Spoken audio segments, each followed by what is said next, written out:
A la siguiente mesa.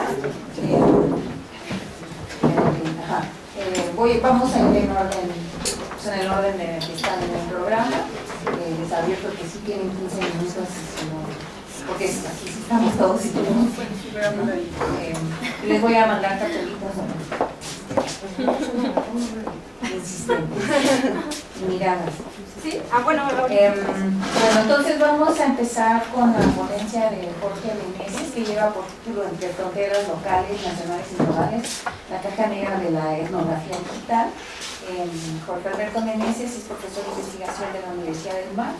Actualmente realiza la investigación doctoral las internautas del Pacífico mexicano y del Caribe colombiano, jóvenes universitarias y universitarios indígenas navegando en fronteras sociales y digitales en el posgrado de estudios latinoamericanos de la UNAM.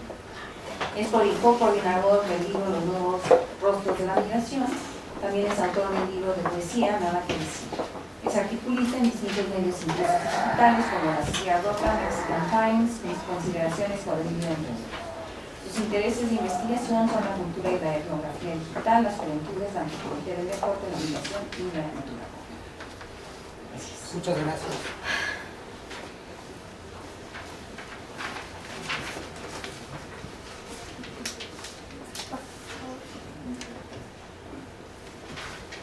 Buenas tardes. Antes que nada, un agradecimiento especial a Susana por juntarnos aquí para debatir un poquito.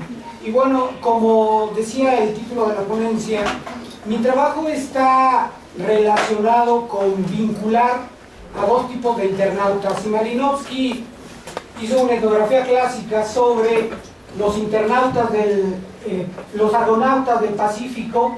Yo estoy haciendo un trabajo que dio como resultado que hiciera una conversión, si no religiosa, sí hacia ser un internauta. Y eso generó que yo me convirtiera de distintas maneras hacia un tipo de etnografía que está emergiendo en las ciencias sociales, tanto en México como en América Latina, Estados Unidos y en Europa también.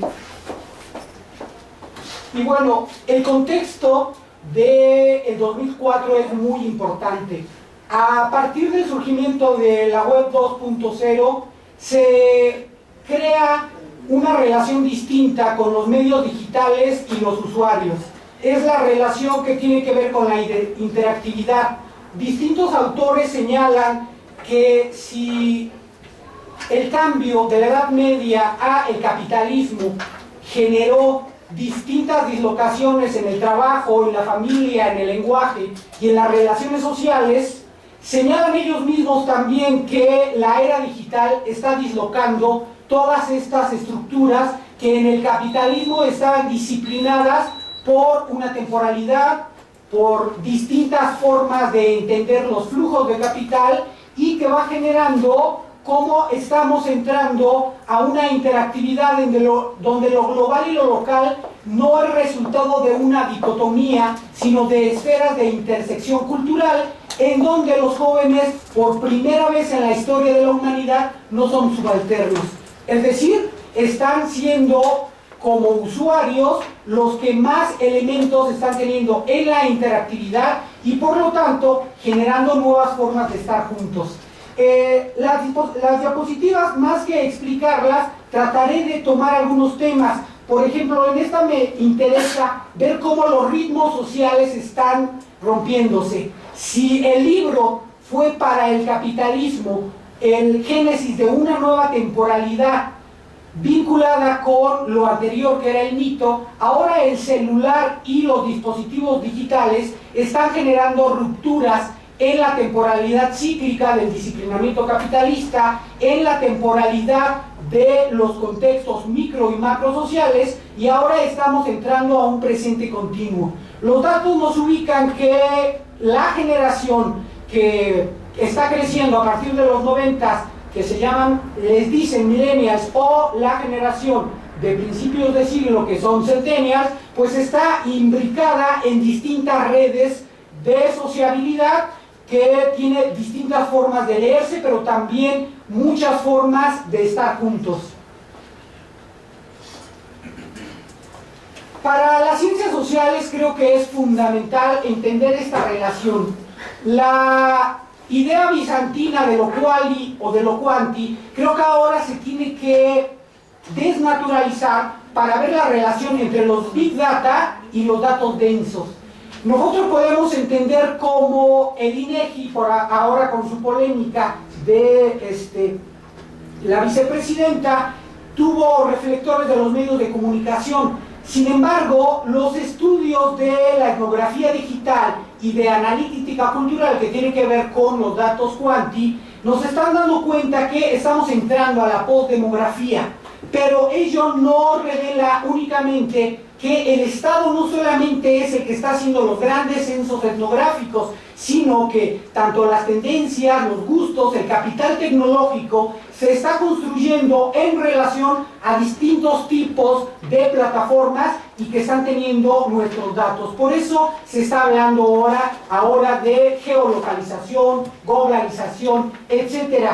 ¿Por qué no puede ser dicotómico?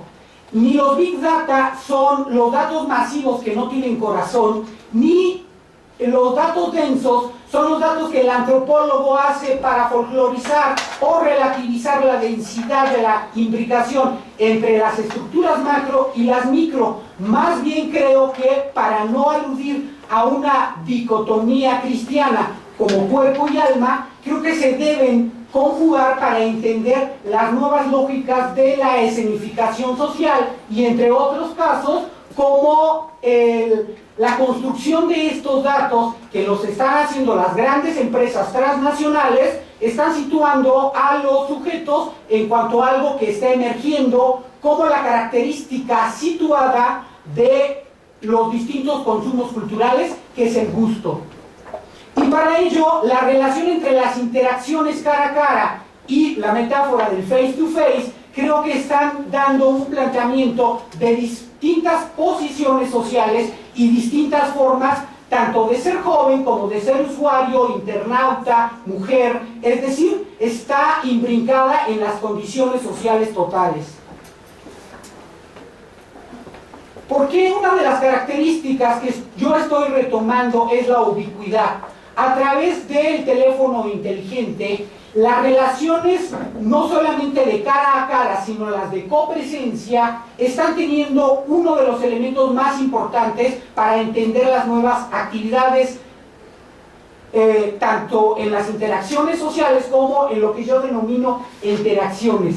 ¿Por qué los datos ahora se presentan lejos como de un conglomerado totalmente ajustado a las dinámicas de los distintos sectores, tanto demográficos como economicistas, etcétera, en una cascada? La cascada de datos es la proyectiva de cómo se está generando la información al minuto, al segundo, entre los sujetos, los usuarios o los internautas que están conectados. ¿Por qué para la antropología y para las ciencias sociales es muy importante ver esta relación? Por una parte, los que hacen analítica cultural y los que están montándose en los datos masivos, se les nombra métodos extractivos, y hay algo de cierto en ello. ¿En qué sentido? Cuando uno, no voy a decir ninguna novedad, pero decide montarse a una red social o a cualquier plataforma en internet, la interactividad con el software te está extrayendo tus datos. Y la otra es la relación de los métodos incrustados o métodos híbridos. En esta ocasión creo que las ciencias sociales van a tener que trabajar en tratar de comprender, asimilar y proyectar explicaciones tanto prospectivas como en el momento, para ver cómo esta cascada de datos nos está generando que, como anteriormente eran los viajeros, ahora los mercadólogos están haciendo la chamba de los viajeros digitales, es decir, están extrayendo los datos para sus corporaciones, y tanto la demografía como la antropología debería de tener distintos tipos de estrategias digitales y cara a cara para enfrentar la emergencia de un cambio tanto en las maneras de hacer etnografía como en las maneras de relacionarnos. Uno de los conceptos que yo estoy retomando es la de migraciones culturales. Carlos Monsiváis hace un análisis muy bueno a través de la relación entre los objetos culturales y el siglo XX. Él dice que el cine cumplió, junto con la Revolución Mexicana en América Latina, el papel de mostrar al mundo la identidad de las distintas fuerzas nacionales. Con la radio se dejó de que la mujer fuera la esclava del hogar a la dueña del hogar. Y esto va generando, junto con la televisión, el movimiento que surge en los 50, que se desnaturalice lo que tenían oculto para los niños. Es decir, la televisión le abre la caja a los niños para darles cuenta que los adultos también mienten, que los adultos también tienen una doble moral. Y la pregunta que se hace Carlos Monsiváis antes de morir es: ¿qué pasa con la configuración de las migraciones culturales del rancho al internet? Esta fotografía es mis objetos tecnológicos familiares, donde doy cuenta de procesos migratorios a Estados Unidos, de procesos migratorios de Michoacán a la Ciudad de México, y ver estos tipos de objetos culturales no solamente da cuenta de esa transferencia de la complejidad de lo digital, pero siempre con un antecedente que va desde el radio, la televisión, las computadoras, los celulares, hasta llegar a los celulares inteligentes. ¿Por qué? Porque ahora la construcción de los datos me da que yo estoy con jóvenes multipantallas, que pueden hacer todo a la vez, y eso puede generar tanto tensiones en el grupo doméstico como en los grupos universitarios o cualquiera del que esté haciendo referencia.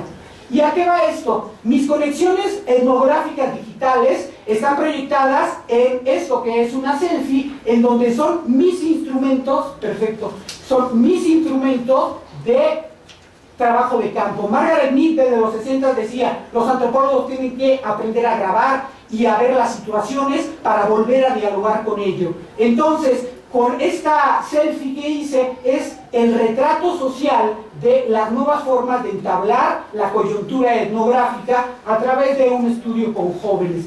¿Por qué me interesa situar esto? Porque a través del tweet de Donald Trump, donde anuncia la muerte de Fidel Castro, nosotros podemos entender la metáfora de las 7 horas en la ONU de Fidel Castro hablando sobre el mundo, y de los segundos que tardó Donald Trump en anunciar la muerte, y los miles o cientos de miles de retweets, no solamente de la gente en general, sino de los grandes líderes en América Latina y el mundo. Entonces, ¿qué estamos viendo? Que la relación entre los medios de comunicación y el poder ha cambiado. Ya no está necesariamente ni la página al otro día en los periódicos, ni tampoco el noticiario para esperar la noticia. La emergencia y los flujos de información es lo que está generando la necesidad de entender tanto las tendencias políticas como las formas de capturar el oro digital, ya sea para coyunturas políticas, para procesos y movimientos sociales, etcétera, entre ellos los migratorios. Esta gráfica nos da una idea de la interactividad de los internautas en Estados Unidos. Si nosotros vemos el azul y el rojo, vamos a situar el tipo de internautas, mientras en un lado están los republicanos, que utilizan mucho más el Twitter y cierto tipo de medios de comunicación estadounidenses, y otros, los del ala conservadora, que están más sujetos tanto a la televisión como a retuitear distintos tipos de líderes ya así gestados por la inercia de los medios de comunicación. Pero lo importante de esto es que yo conjugué Estados Unidos, Inglaterra y Colombia. En los tres hay algo particular: menos del 40% de los jóvenes votó, tanto para el proceso de paz, como para el Brexit, como para las elecciones en Estados Unidos. ¿Qué nos anuncia esto? Algo muy similar en México. 44 millones de mexicanos menores de 39 años pueden definir las elecciones. Sin embargo, ¿cuál es la pregunta? Los jóvenes no están participando en la política, las encuestas nos dicen que no. Las encuestas nos dicen que los jóvenes mexicanos deslegitiman la política tradicional, no están de acuerdo con los partidos políticos, no están de acuerdo con la autoridad vertical ni de la casa ni del ambiente universitario. Entonces las preguntas que se podrían hacer en función de eso es cómo los más conectados están influyendo en eso. ¿Y por qué? Porque a través de mi trabajo de campo capturé distintas imágenes de pantallas en mi navegar como internauta y vi que hay dos posiciones en esto. Un minutito. Hay dos posiciones en esto. El generar las formas de la resistencia en el celular o las formas de antiguos pensadores ahora ya fallecidos como Bauman, como Eco y algún otro que se me escapa por ahí diciendo el internet le da voz a los estúpidos. Yo creo que es totalmente lo contrario. Los demás no estábamos callados, ni estábamos sin una audiencia que nos pudiera generar una imbricación entre eso. Más bien, sus formas de entablar el diálogo y la comunicación política cambiaron. Muchas gracias. Gracias.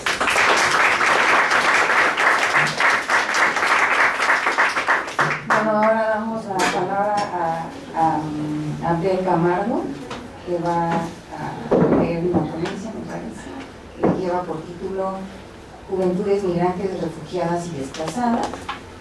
Abdel Camargo es doctor en Antropología por la UNAM, maestro en Desarrollo Regional por el Colegio de la Frontera Norte. Cuenta con una especialidad en Políticas Públicas. Es becario fue becario de la Fundación MacArthur, del CONACYT y de la red de COES y la beca Alban que otorga la Unión Europea. Es consejero distrital del INE y miembro del colectivo Ustedes Somos Nosotros. Cuenta con estancias de investigación en la Universidad de Santa Cruz, California, en la Universidad de Texas en Arlington y fue coordinador del área de estudios e investigación del Instituto de Estudios y Divulgación sobre Migración, INEGRE. Actualmente realiza una estancia postdoctoral en el Instituto de Investigaciones Económicas de la UNAM y es docente e investigador en el Instituto de Investigaciones Hawái, donde se desarrollan investigaciones en el campo de la salud y lo corporal. Sus líneas de interés son la movilidad, los estudios éticos y los estudios sobre el campo. Gracias. Bueno, gracias igual a Susana por la invitación y al CISAM por albergarnos. Miren ustedes que yo en realidad no voy a tocar el tema de las juventudes y las infancias migrantes en esta etapa, más bien lo utilizaré como un rasgo más para caracterizar un esquema de representación de lo que establece o lo que inflige ser nuevo ocupante de la Casa Blanca, a través de dos elementos fundamentales, que es el control de la gestión migratoria y la definición y consolidación de una estructura de poder que tiene implicación en esta gestión migratoria a través de estas tres entradas o esquemas o postales. Si me da el tiempo, establezco en el colorario una propuesta al respecto. Voy a leer para no perderme en el tiempo.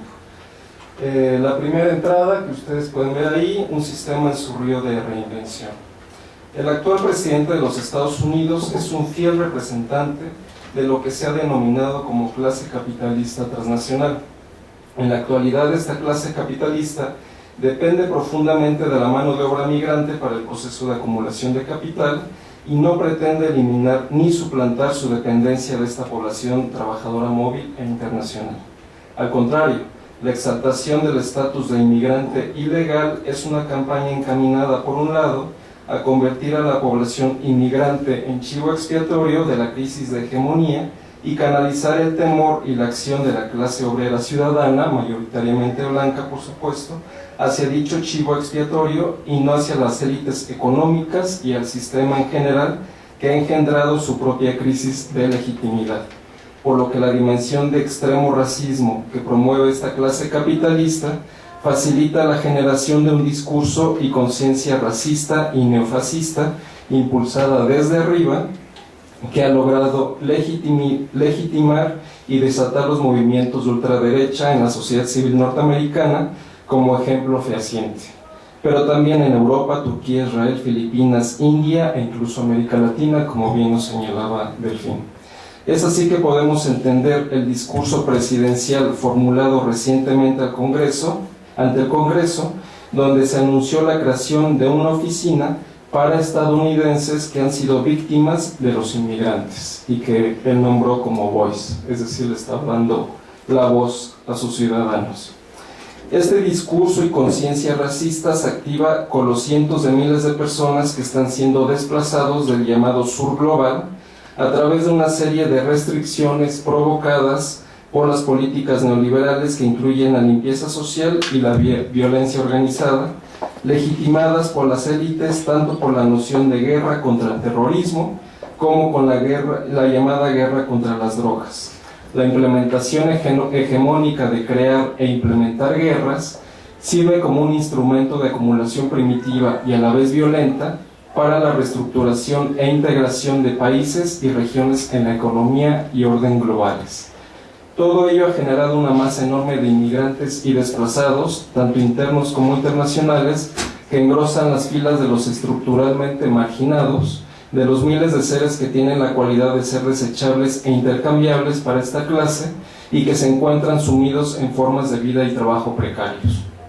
La precariedad, se ha dicho, se impone en la actualidad como única opción de vida viable para miles de personas en el mundo, circunstancia particular que se impone en las infancias y juventudes en nuestra región, cuya realidad es causa y producto de las prácticas implementadas por esta clase capitalista que ha impulsado procesos de desigualdad endémica, conflictos armados y una violencia generalizada en los territorios generados por regímenes despóticos, ineptos y corruptos, o por los fanatismos políticos o religiosos que generan guerras y destrucción, de un terrorismo global que encarna en los estados, en empresas y clases de élite que de manera cotidiana expolia territorios y destruye vidas. Es esta entonces una de las caras más nítidas del llamado capitalismo salvaje. Resulta entonces contradictorio encasillar a estas miles de personas en esta categoría cómoda de inmigrantes, cuando la realidad denota una serie de categorías más profundas que se omiten en el lenguaje de los estadistas y que conforman a esos 65 millones de personas desplazadas que hay en el orbe, o a los 20 millones de refugiados quienes parecen no tener ya lugar en el mundo.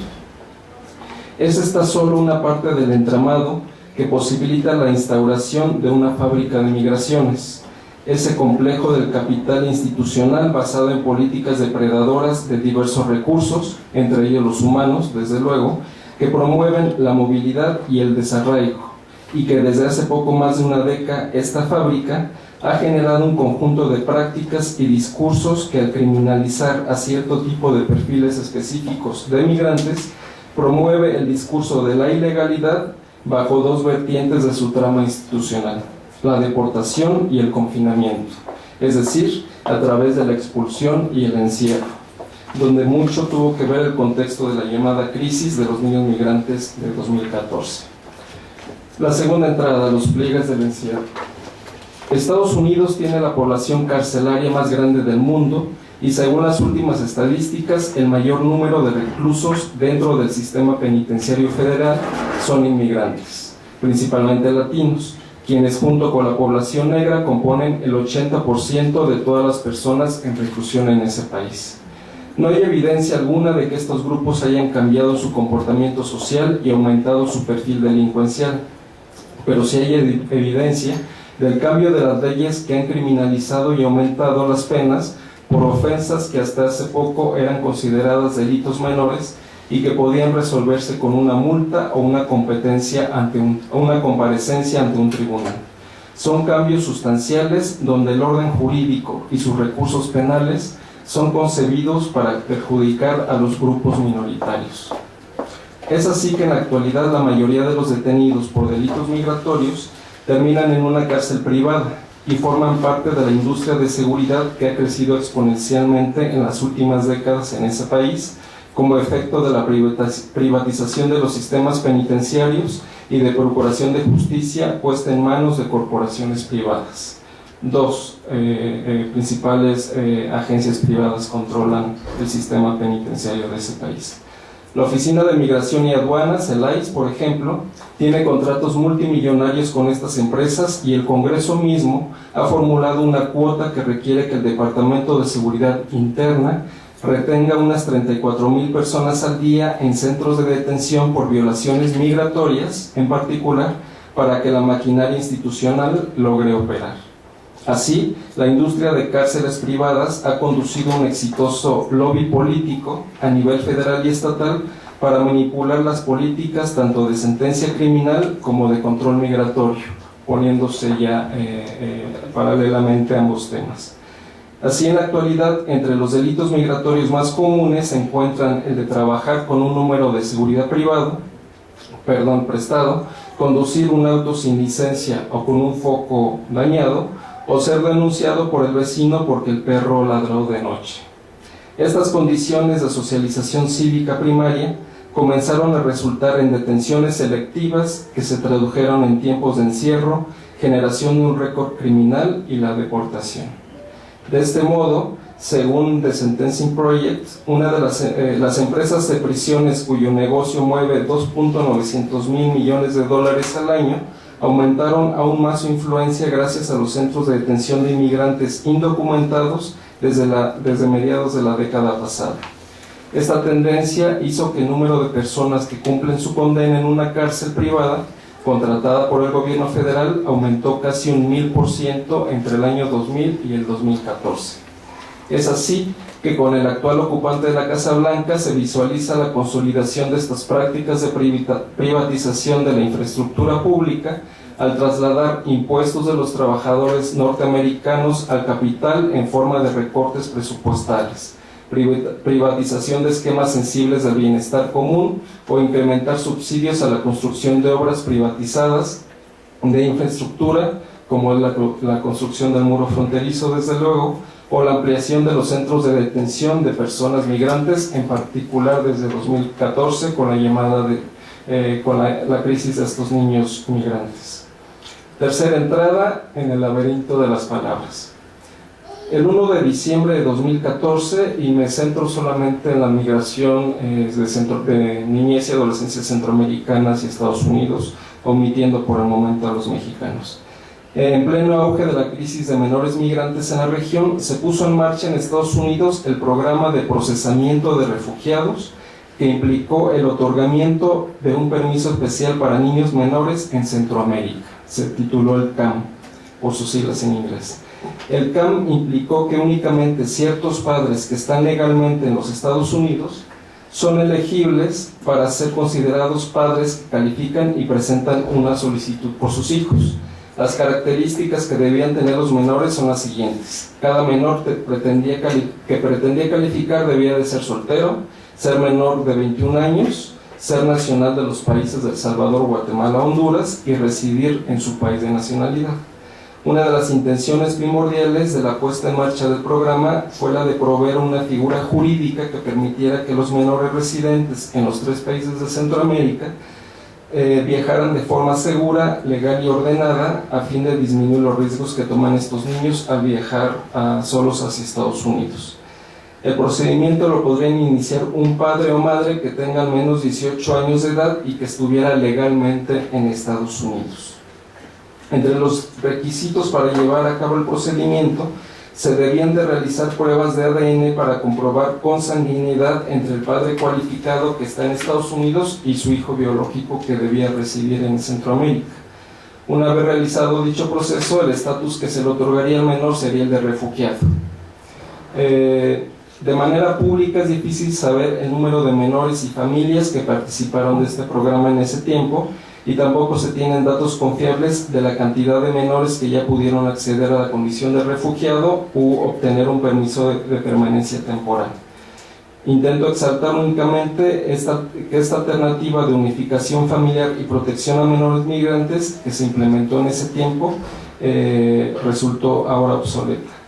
2 años después, ahora en febrero de 2017, y con el inicio de la actual presidencia, el programa fue cancelado por efecto del impulso de una acción ejecutiva formulada por la nueva administración, Así, la vida de miles de jóvenes centroamericanos quedó nuevamente en peligro después de que este programa de rescate, entre comillas, dirigido a las juventudes centroamericanos, fue suspendido bajo la prohibición radical de refugiados de Trump. Como sabemos, los afectados por esta orden ejecutiva incluyen adolescentes amenazados de muerte después de presenciar asesinatos de pandilla y otros que huyen de reclutamiento. Esta prohibición significa que las 9,000 solicitudes de jóvenes ya sometidas al CAM pues quedan en el limbo. Estas medidas no son aisladas y se enmarcan en la práctica institucional actual de criminalización de la migración y cierre de fronteras, en particular de los flujos ilegales de los solicitantes de refugio y de aquellas personas colocadas en las listas de restricción de ingreso a los Estados Unidos proveniente de 7 países: Irán, Sudán, Somalia, Yemen, Siria, Pakistán, Irak y Uzbekistán. Pero pues evidentemente con estas políticas de criminalización y contención de migrantes que se ha implementado desde Estados Unidos hacia México y Centroamérica, incluiría también, son políticas de restricción de acceso también hacia Estados Unidos. Como se ha señalado, voy a ir más rápido. Ha señalado Durán, el entramado institucional para apelar tales iniciativas no parecen poder prosperar. Primero, porque en Estados Unidos no existe la figura legal que permita hablar de unidad familiar, por lo que jurídicamente no se puede aducir a este argumento. Y segundo, porque Estados Unidos es uno de los pocos países que no ha ratificado la Convención de los Derechos del Niño de la ONU, y se aduce en ello la razón de que algunos de los estados se reservan el derecho de dictar sentencias de muerte a menores de edad, asunto definido como constitucional por la Suprema Corte en aquella nación. Como sabemos, las primeras órdenes ejecutivas de esta administración se han referido concretamente a México. La primera a la seguridad fronteriza, es decir, al muro, y la otra a la seguridad pública interior, es decir, a la persecución, el encierro y a la deportación. En ambos decretos, los migrantes menores de edad o no, niños o adolescentes, solos o acompañados, son considerados una amenaza para la seguridad nacional y a la vez para la seguridad pública.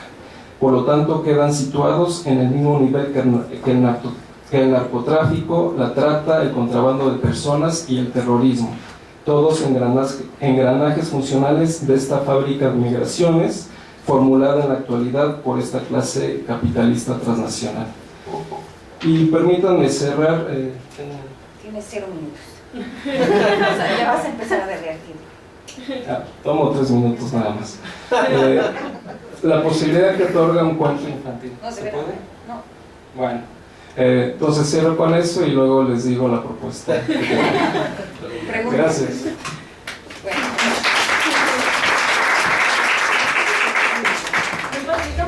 ¿O tú? Ah, sí, porque fue el... Sí, cedemos la palabra a Ana Mari Garrafa, que va a leer una ponencia que se llama Cadenas Agroalimentarias en California, de las campañas multinacionales y los jornaleros mexicanos en los campos de berries. Ana Mari cuenta con la licenciatura en Ciencias Políticas y obtuvo el título de maestra en Ciencias Económicas en la Universidad de Florencia, en Italia. Es doctora en Sociología e Investigación Social de la Universidad de Milano Bicocca, donde ha desarrollado una investigación sobre el tema del empleo estacional de los inmigrantes en la recogida de cítricos, así como un análisis sobre la globalización de las cadenas productivas y comerciales en Valencia, España y Rosario, Italia. Actualmente es postdoctorante en el Instituto de Investigaciones Económicas de la UNAM en el DF, donde analiza la cadena productiva y comercial de las fresas y el trabajo agrícola de los inmigrantes mexicanos, sobre todo los indígenas en Baja California, México y California, Estados Unidos. Así es. Bueno, aparte, gracias por invitarme nuevamente y voy exactamente a presentar lo que es un poco la investigación que estoy desarrollando ahora con mi postdoctorado. Entonces, como ya pues dijeron, un poco es el desarrollo, pues el punto de vista más económico, digamos, las cadenas agroalimentarias, en particular el sector de las fresas y el trabajo agrícola migrante. Quería pues empezar con una idea clave, que hoy en día sería bueno pensar la agricultura no tanto como un sector único y muy caracterizado a nivel territorial, muy local, sino como una cadena que va mucho más allá y que va pues, pasando por muchos sectores diferentes, desde el campo, desde la producción de la fruta y la verdura obviamente, hasta los últimos puntos de venta finales, pasando por el transporte, por muchos más sectores y obviamente pues expandida a nivel internacional. Y en dos palabras, digamos que obviamente es un proceso de transformación que se ha desarrollado en las últimas décadas y que depende sobre todo del aumento de los mercados, o sea, de la mayor demanda y del mayor consumo de verdura y fruta, con un aumento, pues debido a un aumento del poder adquisitivo de una clase media de varios países del mundo, sobre todo Estados Unidos, la Unión Europea, sobre todo en Occidente y Asia, y un aumento del número de los países productores. Entonces, varios productos que desde una par de décadas se producen en nuevos países, y obviamente lo que es el desarrollo de la tecnología, sobre todo de la cadena del frío, que permite pues trasladar también los productos frescos al igual de los electrónicos, de los productos alimentarios procesados, de la ropa, de muchos otros productos, y con la difusión del modelo de consumo y distribución de los grandes pues, supermercados, obviamente. Yo voy comparando dos territorios. Uno es la llanura de Oxnard, que está cerca de Los Ángeles, y el Valle de San Quintín, en Baja California. Tienen unos elementos comunes que podemos decir que en el debate académico se identifican un poco como el modelo agrícola pues, californiano, que tiene unas características específicas que, pues, sintetizando mucho, son exactamente la agricultura intensiva de productos como fruta y hortaliza, verdura, que son de altísimo valor económico comparado a otros productos como cereales o pues, también pues, no sé, papas o otro tipo de productos agrícolas más extensivos. Esos son más intensivos, más especializados y tienen un valor económico muy alto. Y están destinados sobre todo a la exportación en ambos territorios. En Estados Unidos muchos de Oxnard van a Canadá, sobre todo, y del Valle de San Quintín van a Estados Unidos. Y es un ejemplo, obviamente California es un caso pionero de lo que es la difusión del modelo corporativo, también en la agricultura y en la multinacional, que obviamente ocupa mucho trabajo migrante en ambos casos. Aquí intenté como representar un poco esquemáticamente un modelo de corporación multinacional, como pues se dedica de la producción y cómo llega hasta los puntos de ventas finales, y tomé como ejemplo la marca de Driscoll, que es bastante, sí, era muy fuerte, bastante pues conocida en el sector por un boicot que están desarrollando pues los trabajadores del Valle de San Quintín, y es muy ejemplar porque es el líder mundial en la exportación de las fresas.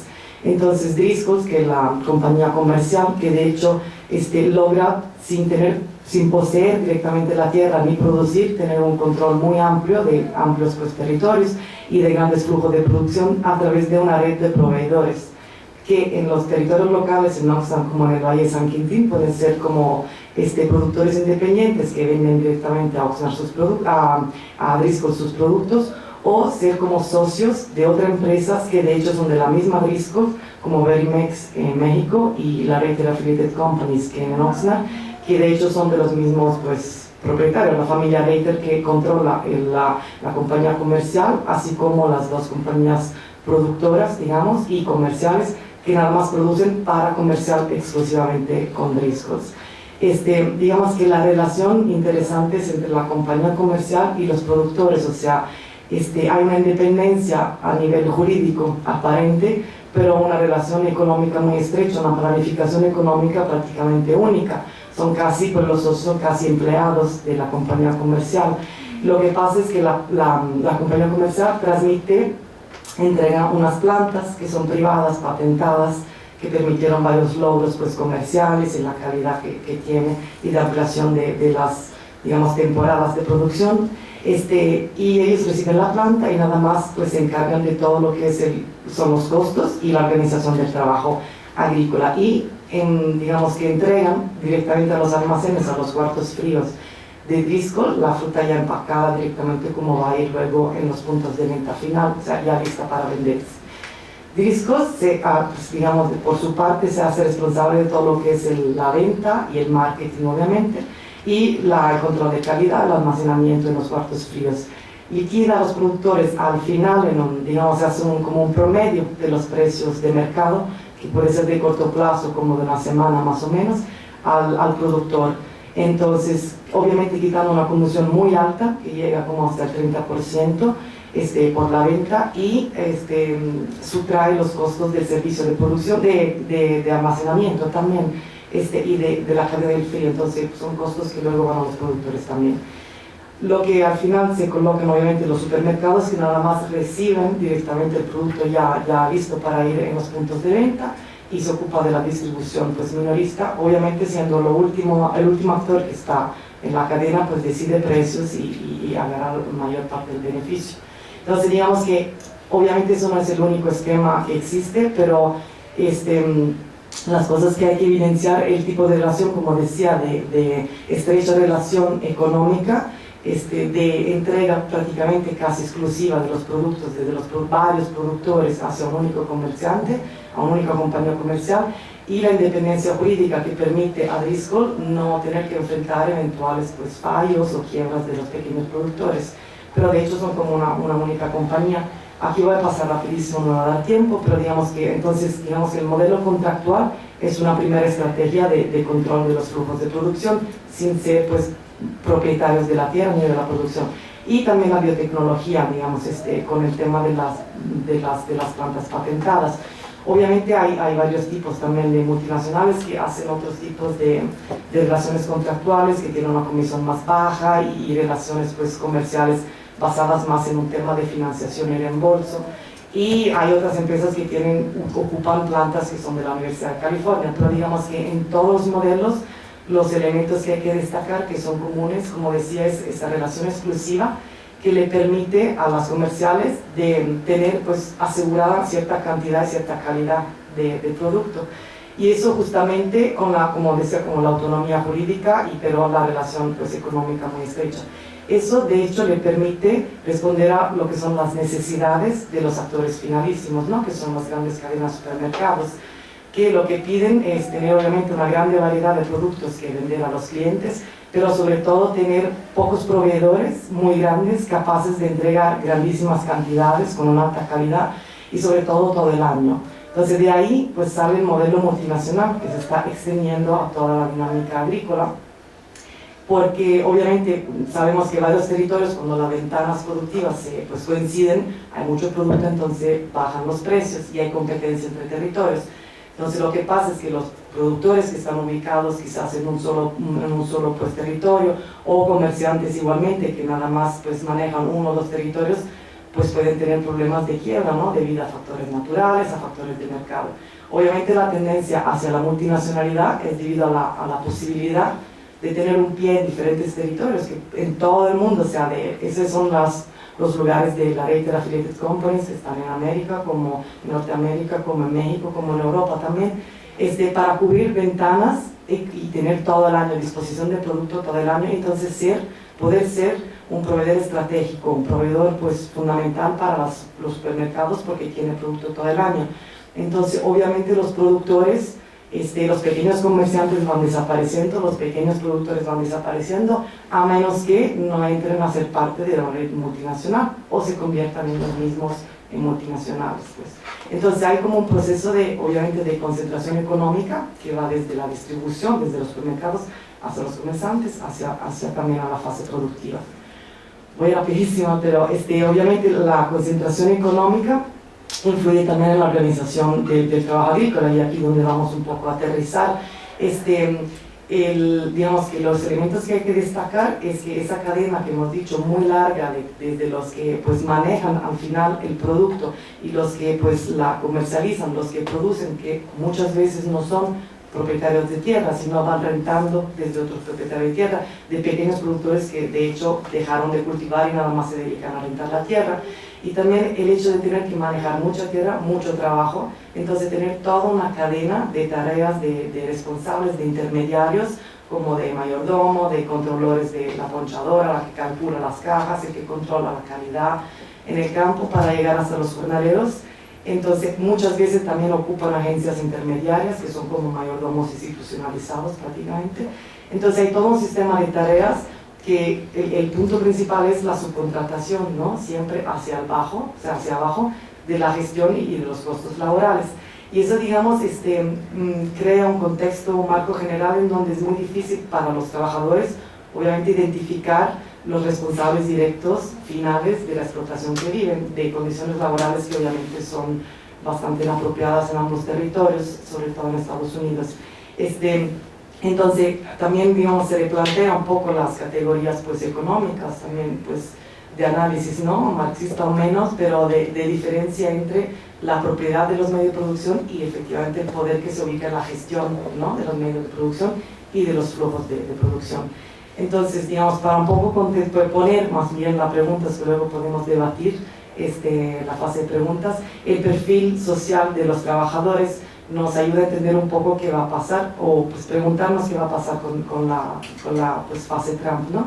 Entonces, en ambos casos, sobre todo hay indígenas que vienen, pues en Oxnard, sobre todo el área mixteca, y en San Quintín hay un poco más de variedad, pero de todas formas son, pues, la procedencia mexicana es del sur de Oaxaca, de Guerrero, de Chiapas.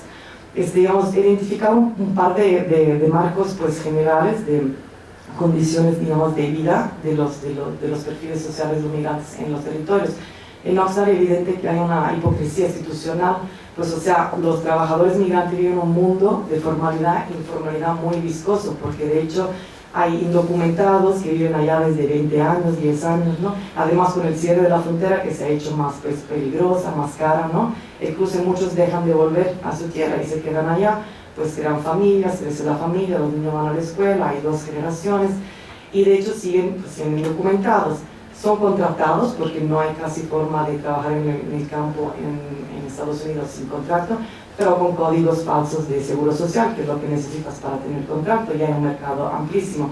Y los mismos pues, productores lo saben muy bien, obviamente, aparentan no saber que los son casi todos indocumentados, y eso nada más debido obviamente a la necesidad que tienen de trabajadores, porque los locales ya no se meten en la agricultura, las segundas generaciones casi tampoco de migrantes, y llegan muy pocos, digamos, a través del proyecto H2A, de permiso, pues, digamos, de movilidad entre México y Estados Unidos, pero que no va a cubrir todas las necesidades. Entonces tienen esta obligación de hacer declaración de impuestos cada año, de domicilio es conocido desde todas las autoridades, entonces son indocumentados que en cualquier momento pueden ser deportados, aunque trabajen desde 10 años, 20 años, y tengan todo. Entonces, eso obviamente crea una condición, ¿no?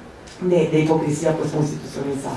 San Quintín, a lo contrario, es como un campo fronterizo todavía, o sea que sí hay mucha gente que se está quedando, arraigando y creando familia allá también, asentando, pero todavía hay mucha gente que lo ocupa como lugar de paso, sobre todo las nuevas oleadas de Chiapas y otras, o aprovechan, pues, digamos, del pasaje de enganchadores para luego irse a Estados Unidos y no, de hecho, quedarse en San Quintín. Y ahí muchos se forman, porque de hecho, como decían antes, es un trabajo también bastante calificado, no es tan fácil pues agarrarle el ritmo y saber cómo seleccionar, porque las multinacionales son muy exigentes en términos de primera calidad, segunda calidad.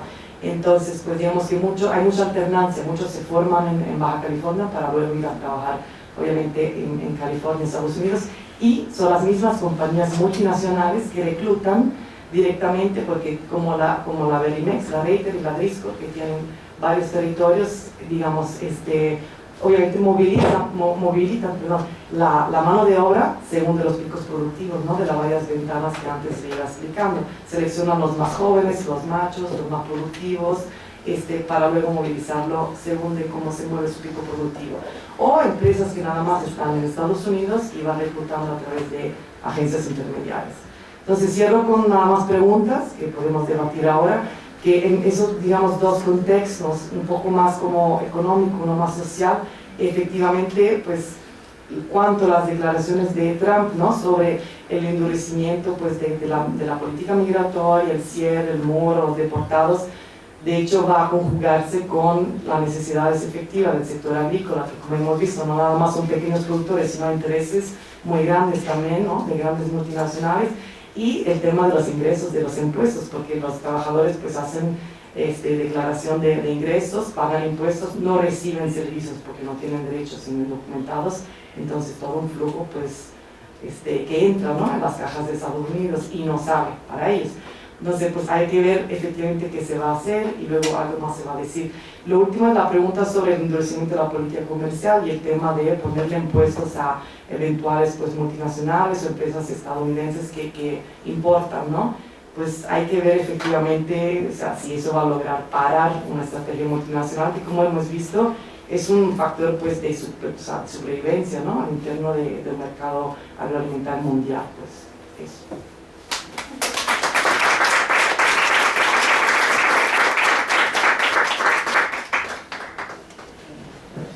La siguiente ponencia es de Ainhoa Vázquez Mejías, se lleva por título Narcocultura sin narcotráfico, acerca de la subsistencia de un género narrativo.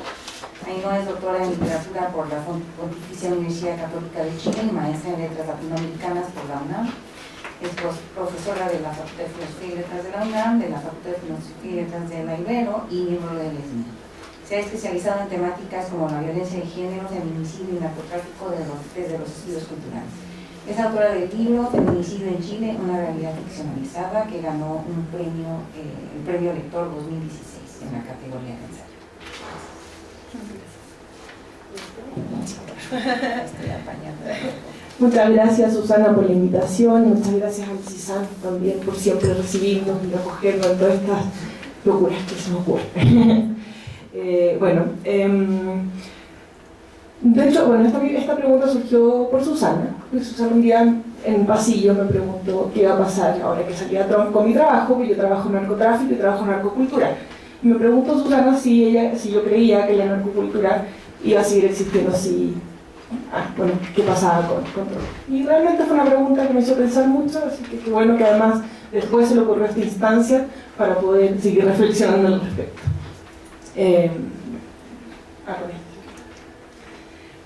La postura de Trump respecto a las drogas ha sido bastante ambigua y sumamente contradictoria.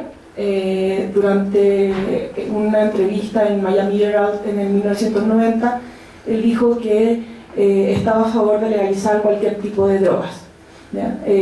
Puse aquí una cita, dice: llevamos todas las de perder en la guerra contra las drogas, tenemos que legalizar las drogas para ganar esa guerra.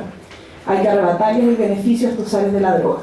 Lo que me gustaría hacer al plantearlo es crear suficiente polémica como para que entremos en un diálogo sobre el tema de las drogas, de forma que la gente empiece a darse cuenta de que esta es la única respuesta, no hay otra respuesta. Esto lo repitió también en su campaña en el 2015, antes de ser candidato, incluso cuando recién estaba empezando a pensar en la candidatura en el 2015, repitió esta idea de la legalización, pero luego, como va como candidato del Partido Republicano, por supuesto esto ya no puede volver a repetirlo. Entonces cambia por completo la postura y importante también decir que esta postura, de todas maneras, legalizar la droga no sería algo completamente nuevo. En 1940 Lázaro Cárdenas legalizó las drogas acá en México, creó dispensario, era un asunto de salubridad pública. Todo esto gracias al doctor Leopoldo Salazar Viniegra, entonces crearon estos dispensarios para tratar como un problema de salud pública tanto a las personas que consumían heroína como a los que consumían morfina y otros tipos de droga. Estaba también permitida la marihuana en ese tiempo. Pero Estados Unidos, Roosevelt era el presidente en ese momento de Estados Unidos y se opuso a que México legalizara las drogas, por lo tanto, y amenazó con embargar los medicamentos. Entonces Lázaro Cárdenas tuvo que revocar su decreto y finalmente quedó en nada. Entonces, no sería tan extraño pensar en una legalización de las drogas actualmente, que podría realmente terminar de plano con una guerra contra el narcotráfico que ha cobrado tantas vidas. Pero volvemos otra vez a Estados Unidos y Trump realmente ha cambiado por completo su postura al respecto y ahora, ¿cierto?, lo vemos diciendo que estos Batmen han destruido a Estados Unidos y entonces sí declara las guerras contra las drogas y pretende seguir esta guerra. En febrero del 2017 dijo: vamos a hacer que estas drogas dejen de envenenar a nuestros jóvenes y que envenenen a nuestra población. vamos a ser despiadados en esta lucha, no tenemos otra opción. Y vamos a dar, bueno, que interesante que ocupe la misma palabra, no tenemos otra opción. O sea, en principio no tenemos otra opción más que legalizar y ahora no tenemos otra opción más que la guerra, ¿no? Y vamos a dar esta pelea contra los cárteles de la droga y vamos a trabajar para liberar a nuestras comunidades de las terribles garras de la violencia. Entonces vemos la postura contradictoria. Y bueno, ¿cuál es su postura o cuál es su... qué es lo que pretende hacer para acabar con las drogas en Estados Unidos? Es el muro. Sabemos que el muro no va a acabar con las drogas, claramente. Los narcotraficantes son personas sumamente astutas que han inventado una serie de formas de pasar droga, mucho más, que bueno, son muy rentables, otras que no son tan rentables pero que sí son muy efectivas, como por ejemplo los drones. Eso es algo nuevo actualmente. Bueno, en realidad es muy poco lo que pueden trasladar de droga desde México a Estados Unidos. Sin embargo, es un método muy eficaz porque no se sabe quién lo está manejando. Entonces, incluso si se pierde la droga, si no llega a destino, es muy difícil dar con la persona que lo está controlando desde México, ¿ya? Y por supuesto esto va a pasar los muros sin ningún problema. También tenemos los túneles, por supuesto, tenemos una variedad de formas de pasar drogas que no se acaban con el muro. Entonces, bueno, sabemos que realmente el narcotráfico es muy difícil que acabe, pero de todas maneras, por lo tanto, es muy difícil que acabe la narcocultura. Pero bueno, primero les voy a explicar entonces un poco cómo funciona esto de la narcocultura, para retomar después la pregunta con respecto a Trump. Ah, perdón, sí. ¿Ahí? Las narcoseries, no sé si han visto algunas narcoseries, hay un auge de todo este producto cultural que se ha hecho tan importante no solamente en México y en Estados Unidos, sino que en toda Latinoamérica. Hay un sinfín de producciones, muchos canales de televisión lo están haciendo, tanto televisión abierta como televisión privada, y bueno, siguen en auge, o sea, todo el tiempo se están haciendo, ¿cierto? Es el producto estrella de estos canales de televisión. Entonces, bueno, ¿qué pasa con las narcoseries? Yo llevo ya varios años trabajando en este tema de la narcocultura y he establecido una cierta tipología de la narcocultura. Creo que podemos decir en este momento que es un género literario o un género narrativo, porque no solamente afecta a la literatura, sino que, como yo lo voy a ver acá por las series de televisión, y lo he tratado de ver a través de algo tan básico como la narratología, ¿ya? Que es teoría literaria, pero que se aplica también en las series, en la música, en el cine, etc. Por lo que creo que podemos hablar de un género. ¿Por qué? Porque la narración siempre se basa sobre lo mismo, ¿cierto? Que sería el cultivo, la distribución o la venta de drogas. Eso sería el tema básico, el tema central que comparten todas estas producciones. Si analizamos el narrador, siempre hay un mismo narrador, que es un narrador autodiegético con focalización externa, que puede ser tercera o primera persona. ¿Qué significa esto? Que es una persona que le cuenta a otro, que ese otro somos nosotros, público, que nos está contando cómo ingresó al mundo de las drogas y qué le ha pasado en este mundo de las drogas, ¿ya? Por ejemplo, esto lo inaugura el Cártel de los Sapos. No sé si vieron la serie. El Cártel de los Sapos está contado de hecho por Andrés López López, que fue un narcotraficante del Cártel del Valle en Colombia y que fue apresado en Estados Unidos por la DEA y se volvió un sapo, que quiere decir que después contó todo sobre el narcotráfico y hizo caer a todos sus compañeros. Entonces, de esa experiencia en la cárcel surge el libro El Cártel de los Sapos, que después se hizo película y se hizo narcoserie también, y además Andrés López López se convirtieu en el gran guionista de narcoseries de Telemundo y también escritor de narcoseries, de narcoliteratura. Entonces, bueno, está esta modalidad, ¿cierto? Que es un narrador que le cuenta al público cuál fue su experiencia. Y puede ser en primera persona, que es lo más común, pero también puede ser en tercera persona, o sea, a esta persona le pasó tal cosa, ¿okay? ¿Y por qué le creemos? Porque hay una especie de pacto de credibilidad con lo que nos están contando, porque es lo mismo que nosotros estamos viendo en las noticias, no es tan diferente. Por lo tanto, le creemos lo que está pasando y por eso también seduce tanto, porque no estamos viendo algo tan ajeno a nosotros, ¿no? Los personajes también son bastante repetitivos, hay víctimas, hay victimarios, hay policías o detectives y está el círculo cercano que serían los familiares, los distribuidores, los transportistas, los consumidores. ¿Ya? O sea, todo este círculo que propicia que la narcocultura siga existiendo, o que el narcotráfico como tal siga existiendo. El espacio siempre se da en las metrópolis, incluso cuando la acción se centra en el desierto, por ejemplo, o en los lugares del norte, de todas maneras se capitaliza esta idea de la metrópoli, de la multitud de lenguaje, de la multitud étnica, de la multitud racial principalmente. ¿Ya? O sea, si vemos en un mismo lugar que están los estadounidenses, están los árabes, están los japoneses, y están los chilenos, y están los venezolanos, entonces generalmente se da en este sentido de que este espacio congrega gente de distintas nacionalidades, de distintas culturas, que son también, o sea, para demostrar que este es un negocio multicultural y un negocio capitalista, ¿sí? Que permite, o sea, que afecta a todo el mundo, y donde todo el mundo también está involucrado. En tiempo hay una atemporalidad circular, que es lo que entiendo por atemporalidad circular, es una idea de que realmente no hay un tiempo que esté situada contemporáneamente, realmente no importa en el momento que esté situada, porque se da la idea de que la violencia y el narcotráfico siempre ha existido y que siempre va a existir. ¿Ya? Y también rescato acá en esta parte del tiempo la analepsis, generalmente se empieza in media res, o sea, la mitad es cuando empieza la acción, ¿ya? O sea, ya empieza cuando van a atrapar al criminal, al narcotraficante o al policía, bueno, depende si estamos por el lado del bien o por el lado del mal en la narcoserie, pero generalmente empieza por la mitad. Y las acciones también son muy repetitivas, siempre es la lucha por el poder, ¿ya? Y lucha de poderes entre generalmente los sicarios y los narcotraficantes, entre los narcotraficantes y la policía. Hay una violencia gore, también es una violencia muy explícita, y una deslegitimidad del Estado. ¿Ya? Es probablemente la acción más importante de toda esta narcoserie.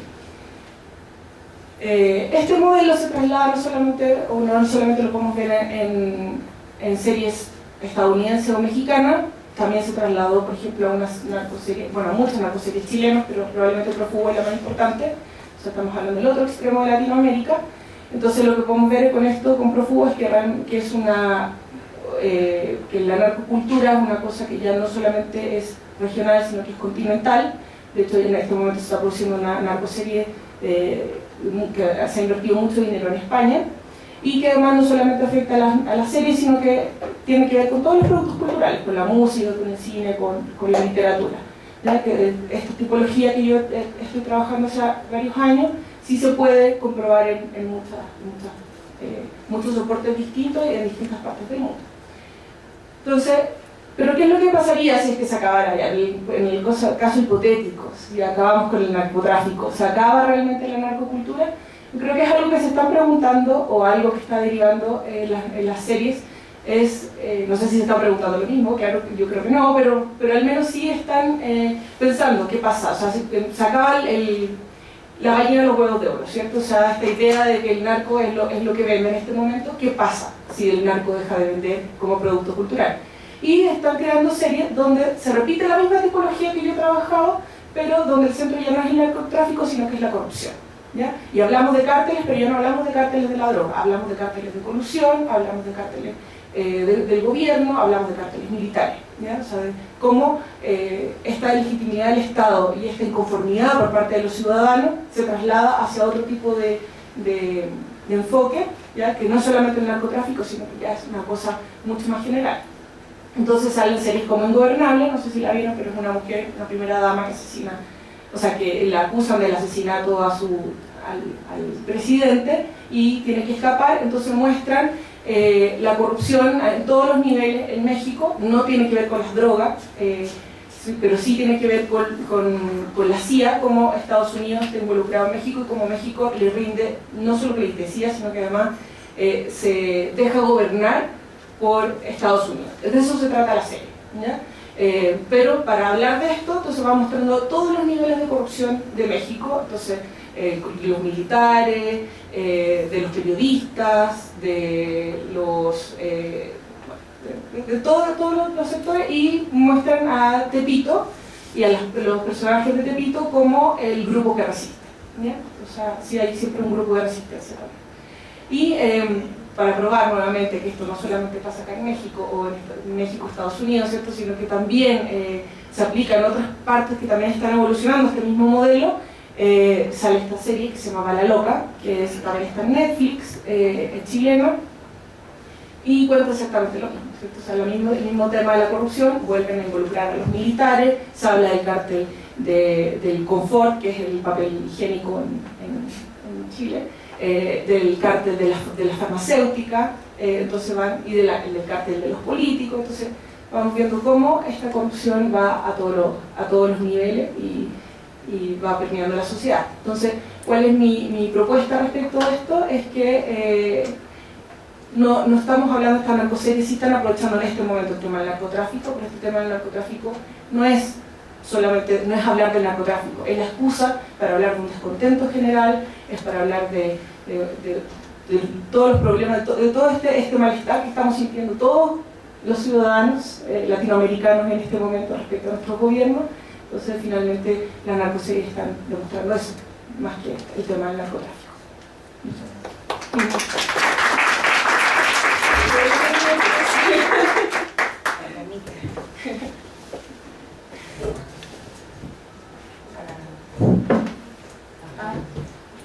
No sé si alcance. Yo, te cambio. Si no está el inalámbrico. Pero ¿cómo lo tienen que sostener? Sí. Sí. Nada más hay que encenderlo, por favor. Bueno, la última ponencia de hoy es la seguridad hídrica y energética de los Estados Unidos en la era Trump, neoliberalismo puro, que nos va a presentar Gonzalo Hatchfuri, quien es licenciado, maestro y doctor en geografía por la Facultad de Filosofía y Letras de la UNAM. Su principal línea de investigación son las aguas transfronterizas y sus implicaciones dentro de los actuales marcos de integración económica regionales de América del Norte. Realizó una estancia de investigación en la Universidad Federal Fluminense de Río de Janeiro, Brasil, en 2010, y otra en el Colegio de Chihuahua en Ciudad Juárez en 2015. Actualmente se desempeña como becario postdoctoral del programa de becas postdoctorales de la UNAM en el Centro de Investigación. En el Centro de Investigación. Conocía. Mucho gusto. Gracias, doctor. Y es profesor de asignatura en la licenciatura en Relaciones Internacionales de la Facultad de Ciencias Políticas y Sociales de la UNAM. Gracias, doctor. Bien, también muchas gracias a la doctora Susana Vargas por la invitación. Yo tuve que modificar un poco el título porque era muy amplio cuando me invitó la doctora Vargas al panel, era realmente muy amplio, pero lo aterricé concretamente a la última investigación que acabo de hacer dentro del marco de mi estancia aquí postdoctoral, y que tiene que ver con la relación en la construcción de la seguridad energética estadounidense y cómo eso tiene un nexo muy importante con el agua, ¿no? Entonces, en ese trabajo que estoy presentando, fundamentalmente, lo que voy a discutir es cuáles son las implicaciones de la fracturación hidráulica para la extracción de hidrocarburos no convencionales, es decir, gas shale, en la frontera norte de México con Estados Unidos, y cómo se puede tener una implicación y unos daños ambientales de carácter irreversibles. Lo que estoy planteando entonces es que en la parte norte de Coahuila, en la frontera de Coahuila con Texas, se va a llevar a cabo, o ya se está empezando a llevar a cabo, la extracción de gas shale, y eso va a requerir grandes cantidades de agua. Prácticamente lo que voy a exponer aquí es cómo el Estado mexicano ha llevado a cabo una serie de reformas que permiten que esta actividad económica sea factible, pero sin considerar el daño ambiental, y eso lleva a los daños irreversibles con el agua subterránea. Entonces, la pregunta que guía esto es: ¿realmente existe agua disponible para llevar a cabo el fracking en el norte de México?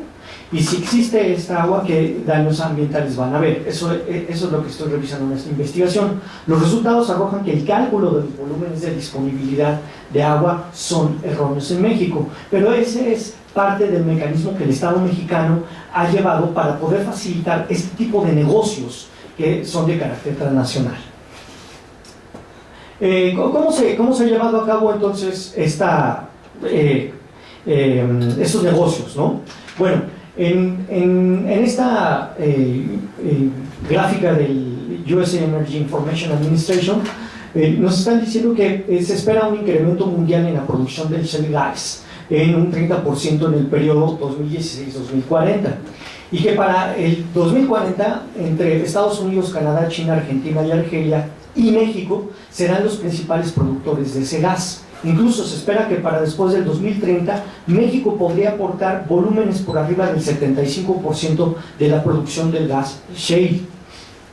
Si hacemos esta comparación con nada más los países que pertenecen a la OSD, ahora del 2012 al 2040, se ve como el propio Estados Unidos va a incrementar su producción de gas natural, 4.2% a un 51%, y como México ocupa el 40% lugar por la cantidad de reservas de este gas, 681 millones de pies cúbicos detrás de Argentina, Estados Unidos y China.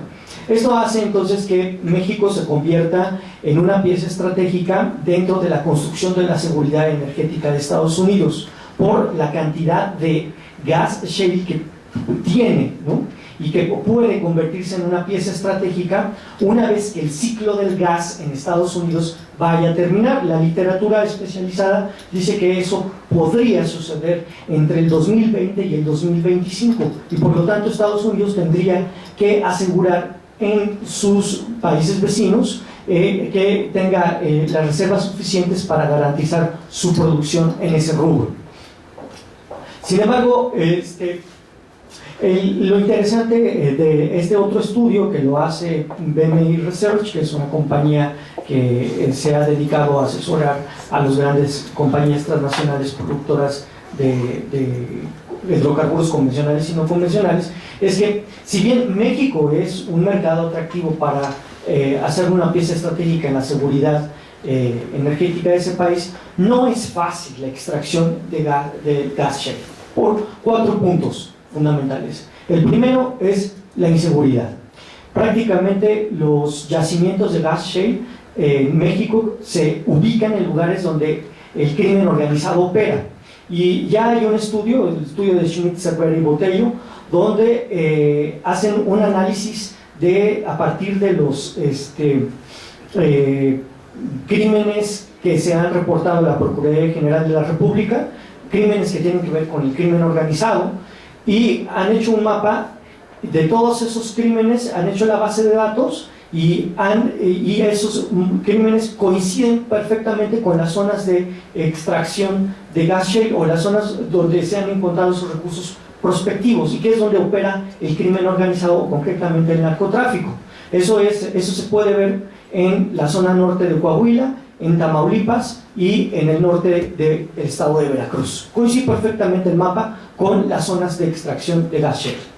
La otra es que hay falta de infraestructura, es decir, para que se pueda llevar a cabo el negocio debe de haber más puentes internacionales, más carreteras, y debe de haber más pozos para extraer el gas y el agua, por supuesto, y eso no existe en México, a comparación por ejemplo de Texas o el estado de Nuevo México, donde se lleva a cabo este negocio con todas esas facilidades de infraestructura.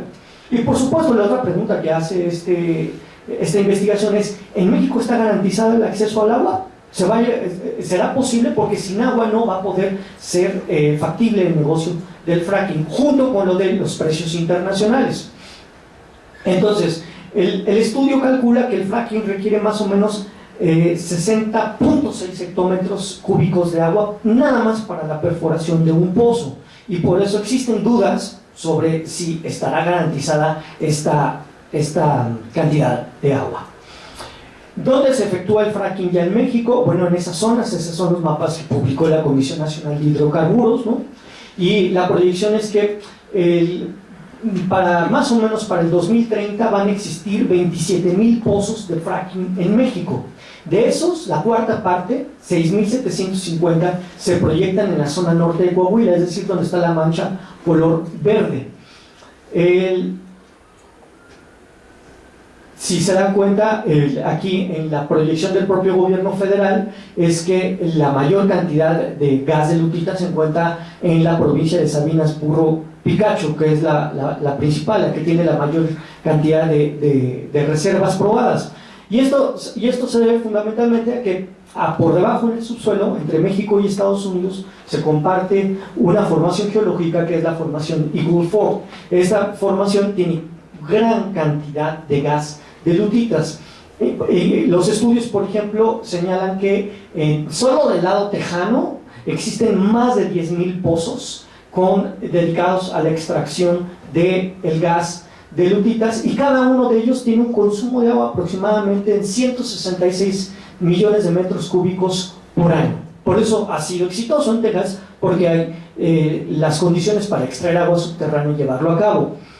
En México va a ser un poco difícil por la falta de infraestructura, pero también porque, por ejemplo, no se puede utilizar el agua del río Bravo, porque toda está comprometida con el Tratado de Aguas de 1944. Entonces, el agua que se va a utilizar para el fracking en esa zona verde que he mencionado es 100% agua subterránea. El problema ya se está configurando. En el municipio de Jiménez, que está señalado en el mapa de color morado, ya hay un grupo muy importante de campesinos y de ejidatarios que están denunciando que la Conagua ha concesionado 3.6, y aquí viene el juego de las cifras porque es importante, 3.6 hectómetros de agua al día para dos compañías canadienses dedicadas a la venta de agua para el negocio a la industria petrolera, Highmark Marketing y Lightning Incorporation. Estas compañías lo único que van a hacer es obtener la concesión de agua, extraer el agua, y cuando lleguen las compañías petroleras venderles el agua a las compañías, es decir, van a hacer un pequeño mercado de aguas, y eso constitucionalmente está prohibido en México, pero lo van a hacer a partir de las concesiones que está haciendo la Conagua. Estos campesinos están muy preocupados porque, si bien ya están concesionados 3.6 hectómetros de agua al día, están negociando 7.2 hectómetros más. Si sumamos 7.2 con 3.6, estoy hablando que son casi 12 hectómetros de agua al día. Entonces, el temor de estos ejidatarios es perder sus principales fuentes de abastecimiento hídrico. Y sobre todo si consideramos el marco jurídico, es decir, aquí ya vienen las consecuencias de la reforma energética. La Ley Federal de Responsabilidad Ambiental, en su artículo 6, dice que si se lleva a cabo una actividad de esta naturaleza, prevé no sancionar a los concesionarios que dañen los acuíferos por fracking, siempre y cuando hayan avisado a las autoridades con previo aviso. Entonces, se avisaron, voy a dañar tu acuífero, no va a haber castigo, ¿no?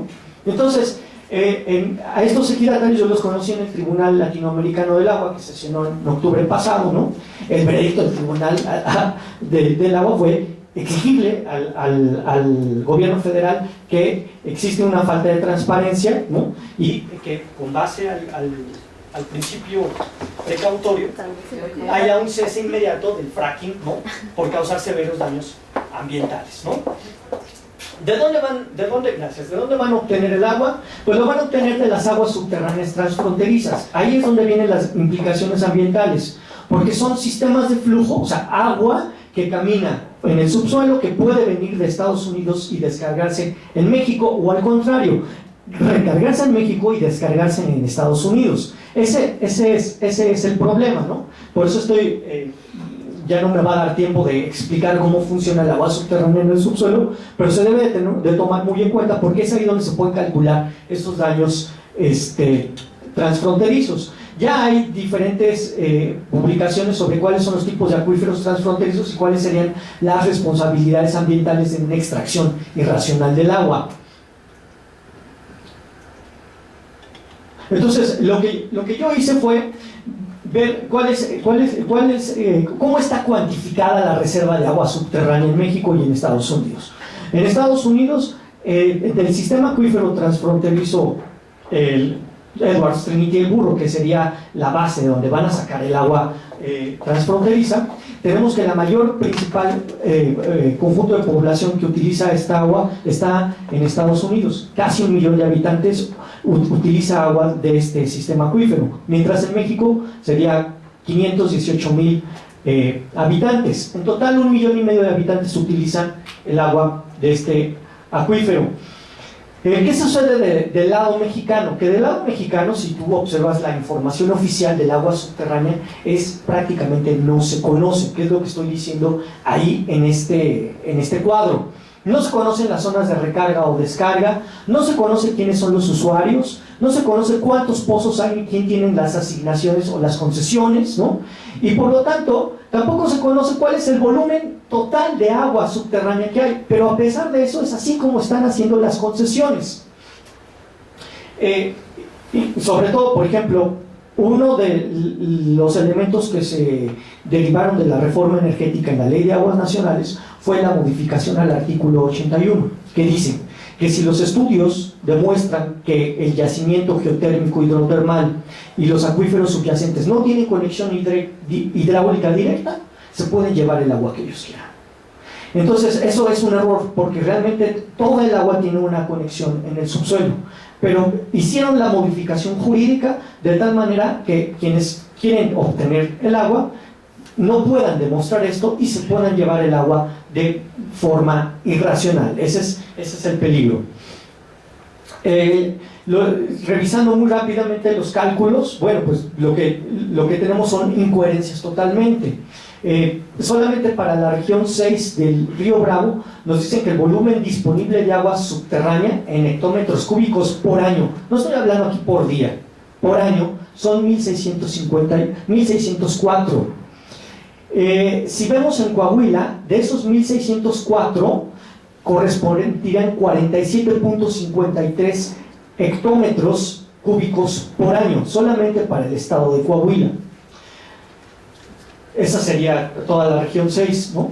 Pero ¿qué pasa? Que si veo los 6 acuíferos que están en la frontera con Texas, resulta que tienen más agua que lo que hay en el estado de Coahuila. Tienen 118 hectómetros cúbicos de disponibilidad de agua al año, 118. Gracias. Y si revisas solamente un acuífero, la Serranía del Burro, tiene 10,89 hectómetros de agua de disponibilidad al año. Si regreso a lo que plantean los campesinos, ellos ya concesionaron esa cantidad por día. Eso significa que en un día chuparían el agua de todo el acuífero, creando un daño irracional. Sabemos que eso no va a suceder. En realidad lo que estoy planteando aquí es que no se conoce el agua subterránea, y esa es una llave del mecanismo para concesionar el agua, regalárselas, hacer el negocio sobre algo que no se conoce. Y el daño ambiental va a ser muy serio. Si vemos cómo se cuida el agua subterránea entre México y Estados Unidos, en el estado de Texas existen condados, y cada condado tiene un comité de protección de agua subterránea. Del lado mexicano serían los COTAS, parecidos, los comités técnicos de agua subterránea. En ninguno de los acuíferos que estudié tiene establecido el COTAS. Entonces no hay mecanismos similares, ¿no? Finalmente termino diciendo que lo que está derivado en la ley de hidrocarburos, lo que está en la Ley Federal de Responsabilidad Ambiental, deslinda totalmente a los ejidatarios deslinda totalmente a las compañías transnacionales de los daños que puedan hacer a los acuíferos y les transfiere el daño a los ejidatarios. Entonces ese es un problema que estuvo muy bien armado, ¿no? Donde hay en América del Norte daños ya por fracking en acuíferos transfronterizos, está el acuífero Milk River entre Canadá y Estados Unidos. Ya está documentado cómo hay problemas por esta actividad económica con un carácter transfronterizo. Pues lo único que termino diciendo es que la construcción de la seguridad energética estadounidense tendrá altos costos para México, que la forma de gestionar el agua subterránea en México por medio del cálculo del balance hídrico para establecer los volúmenes de disponibilidad carecen de toda rigurosidad científica, porque no se conocen cómo funciona el agua subterránea en México, y a partir de eso están haciendo las concesiones con todo ese andamiaje que hicieron en las reformas derivadas de la reforma energética, tanto a la Ley de Aguas Nacionales como a la Ley de hidrocarburos. Y finalmente esto va a tener un daño en la relación diplomática porque el agua que se está extrayendo es compartida y eso es lo que se tiene que reconocer y la responsabilidad es de los dos países. Estoy a sus órdenes en el panel de preguntas. Gracias.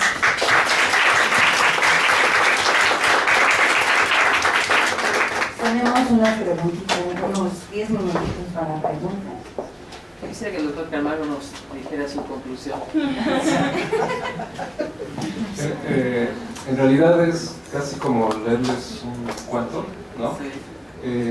Pero da elementos para, en función de los 3 postales que yo presenté, tratar de contrarrestar esta personalidad que representa Trump de esta clase capitalista transnacional, ¿no?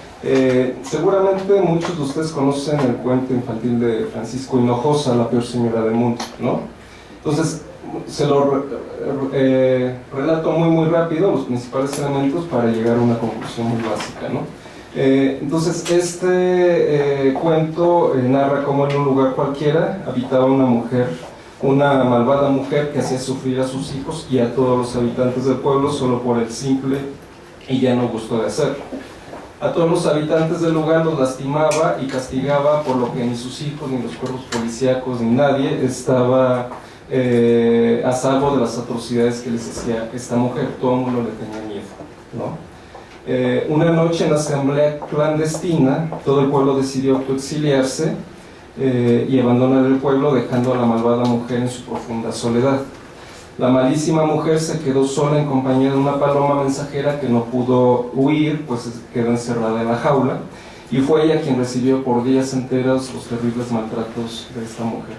Luego de un tiempo, la mala mujer pensó que si el ave moría no tendría más a quien molestar, por lo que dejó de lastimarla y ya recuperada la envió con una nota de disculpa y de reconciliación a todos los habitantes del pueblo, prometiendo que cambiaría y como muestra de su buena fe se dejaría golpear por aquel que lo desea.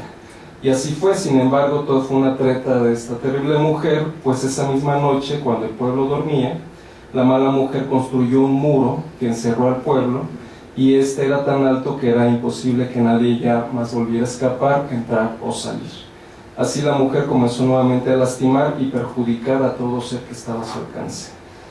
Nuevamente en la asamblea nocturna el pueblo decidió tomar cartas en el asunto y decidieron que cada que la terrible mujer les hiciera algún daño ya nadie se quejaría, y al contrario le harían piropos tales como que ella infligía los pellizcos más dolorosos que había sentido y tenía un toque especial, o le pedían por favor ser pateados en las espinillas con esas botas puntiagudas que también le quedaban.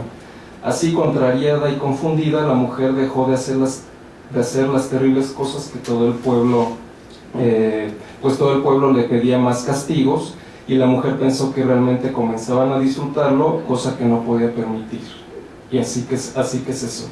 Incluso el pueblo organizado avanzó aún más. Cuando la mujer comenzó, por ejemplo, a dar leche y cereal comían a los hijos como supuesto escarmiento, estos se quejaban diciendo que eso les daba asco y preferían el alimento de perro que antes les daba. Si al mendigo de la calle le arrojaba una moneda, este indignado le decía que no necesitaba su dinero y que se lo llevara, a lo que la mujer, como supuesto castigo, no solo le daba una moneda, sino un costal de monedas enteras.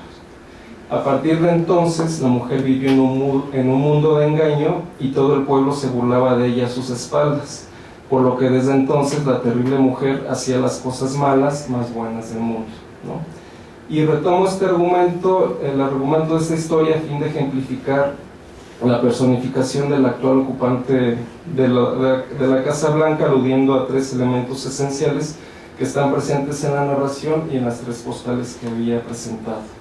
Uno es la exaltación de la gestión del miedo y la exclusión como práctica política que domina y sostiene a esta clase capitalista. 2, la construcción de una estrategia ideológica sobre lo interno, lo externo, lo bueno, lo malo, y que se materializa en recursos jurídicos, infraestructura, como eventualmente será el muro, y en esquemas corporativos en al menos 2 aspectos: la industria de la seguridad y la gestión migratoria. Y el planteamiento de la posibilidad entonces de la urbanización colectiva como forma de contrarrestar y eliminar las vilezas que imponen estos peores señores del mundo, ¿no?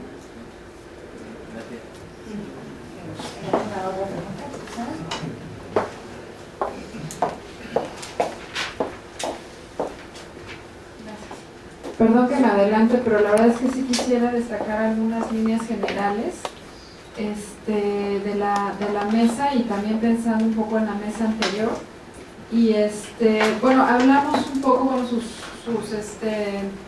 exposiciones, hablan mucho del encierro, la deportación, la amenaza, los engranajes humanos. Un poco lo que Ana decía, y creo que en migración lo vemos muy claro, es lo que pasa en términos de políticas, en términos de lo formal, de lo institucional, pero lo que pasa también en términos del día a día, ¿no? En el campo, con la gente directa, lo que la misma gente construye. Ainhoa, me impactó esto que dices, que las líneas de lo multicultural, o la línea de lo multicultural está muy presente dentro del narcotráfico, ¿no? Y es una línea que está inmersa en cualquier parte, en cualquier tema que nos planteemos en términos actuales. Y también esta deslegitimación del Estado, que es muy clara dentro de las narrativas de narcocultura, ¿no? Entonces, otra línea que también que encuentro mucho es esto que nos presenta Gonzalo, con la presencia y ausencia del Estado todo el tiempo, ¿no? El ir y venir, y también un poco la metáfora con el agua, ¿no? O sea, ¿cómo vamos a saber cuánta agua sí se pueden llevar ellos y cuánta agua nos podemos traer nosotros? Y la construcción de este muro, ¿no? O sea, para todos, ¿en qué medida la presencia de Trump es un ir y venir, es una construcción de ideas que no están en ninguna parte fundamentadas, porque la realidad geológica, humana, la interactividad humana también está dictando otras cosas, ¿no? que son físicamente más fuertes que el discurso de una sola persona.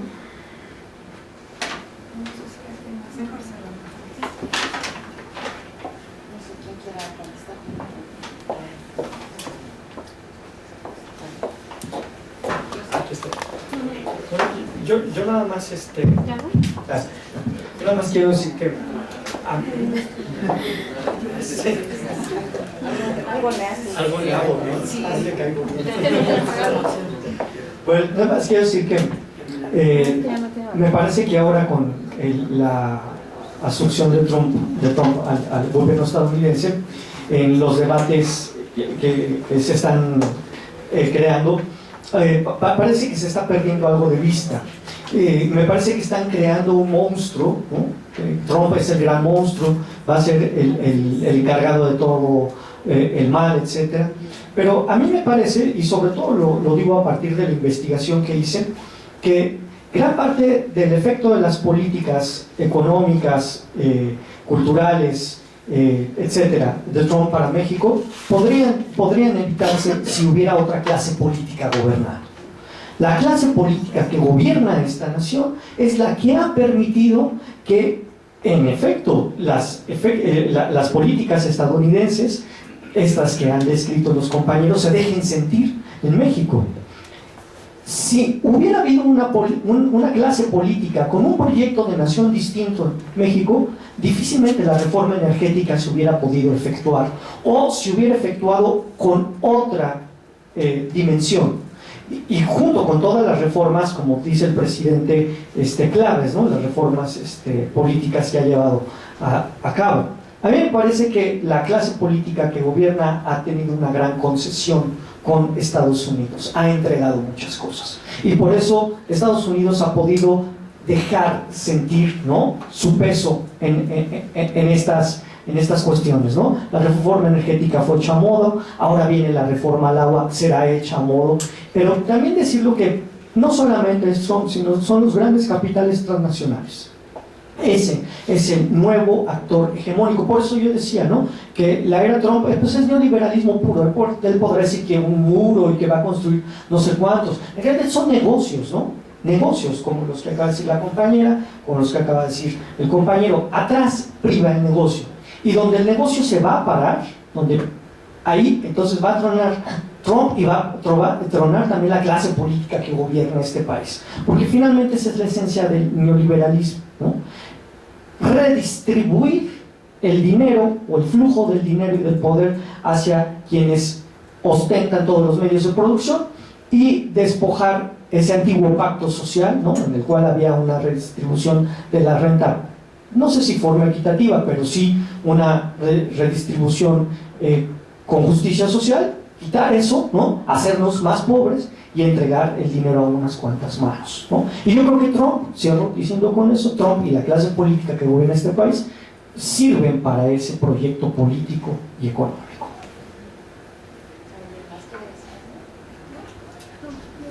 Bueno, por lo tanto, como todos los argumentos acá, podemos hacer grandes narcoseries próximamente con este tipo de argumentos, finalmente.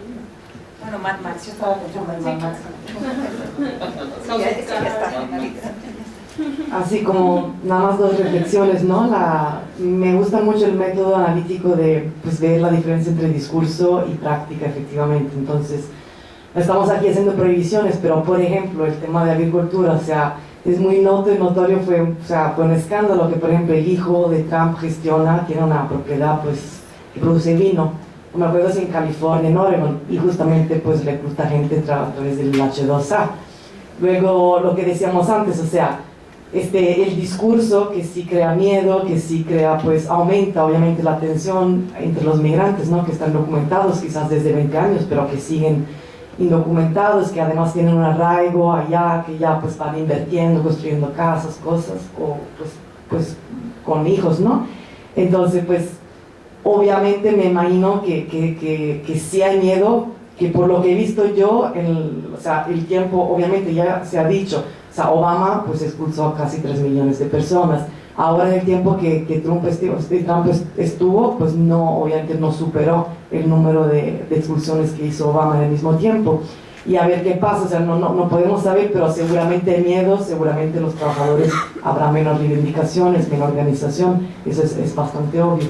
Entonces, eso, ¿no? Los negocios, primero de todo, hay que ver qué es el discurso en el momento de la campaña electoral. Otra cosa es enfrentarse con compañías multinacionales millonarias, que lo último que va a hacer, lo que va a hacer, si lo va a hacer, ponerle pues impuestos a la importación y nada más eso lo van a pagar los productores. Que además, por ejemplo, en el sector de las fresas, hay que ver en específico, es un sector pues de nicho, también de clase media, medio alta como consumo, no le va a afectar, o sea, el nivel de aumento más bien del precio, ¿no?, que va a haber. Entonces, no sé, hay que ver qué hace y eso, hay que ver un poco la diferencia entre discurso y práctica, ¿no? Luego.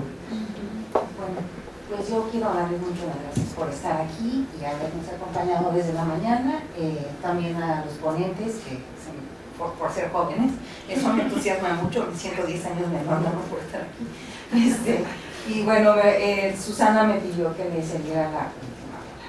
Bueno, gracias. Nada más pues agradecerles a todos su presencia y pensar que sigamos discutiendo juntos, sí, que sigamos haciendo como el ejercicio de trabajar juntos, de discutir juntos, de llegar como a avances en este campo y también pues avisarles que hay otro seminario, es el seminario permanente de migración México, Estados Unidos y Canadá, también con el tema del efecto de Trump, pero específicamente en las migraciones México-Estados Unidos, así es que todos están invitados el jueves 27 de abril de 10 a 1 en el Instituto de Investigaciones Sociales de la UNAM.